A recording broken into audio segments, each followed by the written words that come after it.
Sunday special chicken fry. ఈరోజైతే మా ఇంట్లో చికెన్ ఫ్రై చేసుకున్నామండి. దానికోసం నేను ఒక 1/2 కిలో చికెన్ తీసుకున్నా, స్కిన్లెస్ చికెన్. దాన్ని ఒక కంటైనర్లో వేసుకుంటున్నా. దాంట్లోనే ఇప్పుడు మనం కొంచెం సాల్ట్, కారం, పసుపు వేసుకున్నాను.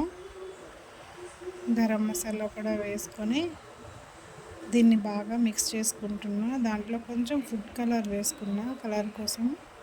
మీకు ఇష్టమైతే వేసుకోవచ్చు, లేదంటే స్కిప్ చేసేయచ్చు. దాన్ని బాగా కలుపుతున్నానండి ముక్కల్ని. ఇప్పుడు దాంట్లోనే నేను కొంచెం అల్లం వెల్లుల్లి పేస్ట్ కూడా వేసుకున్నాను. వేసుకొని బాగా కలుపుకొని మూత పెట్టుకొని ఒక 1/2 అవర్ నేను ఫ్రిడ్జ్లో పెట్టుకున్నానండి. ఇప్పుడు మనం ప్యాన్లో ఆయిల్ వేసి చికెన్ ముక్కల్ని ఫ్రై చేసుకోవాలి.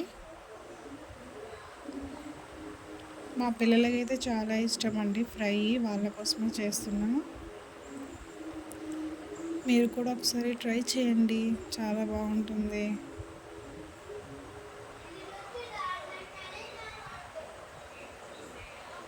చూసారా, ఇలా ఫ్రై చేసిన పీసెస్ అన్నీ గరిటెతో మనం కలుపుకుంటూ తీసుకోవాలి.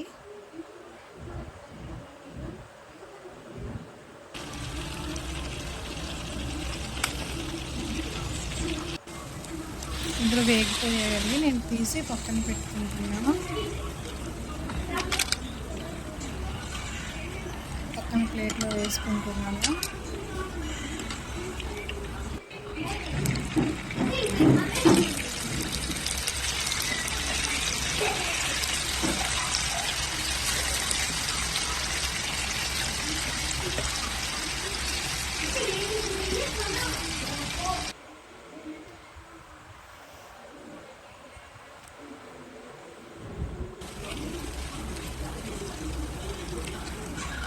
చూసారుగా, మన చికెన్ ఫ్రై అయితే రెడీ అయిపోయింది. ఇప్పుడు మనం దీంట్లోకి కరివేపాకు, పచ్చిమిర్చి అండి వేసి ఫ్రై చేసుకున్నాం. ఫ్రై చేసుకొని మనం చికెన్లో వేసి కలుపుకుందాం. అంతే అండి, చికెన్ ఫ్రై చాలా సింపుల్గా రెడీ అయిపోయింది. నచ్చితే మీరు కూడా ట్రై చేయండి, చాలా బాగుంది chicken fry. Thank you for watching.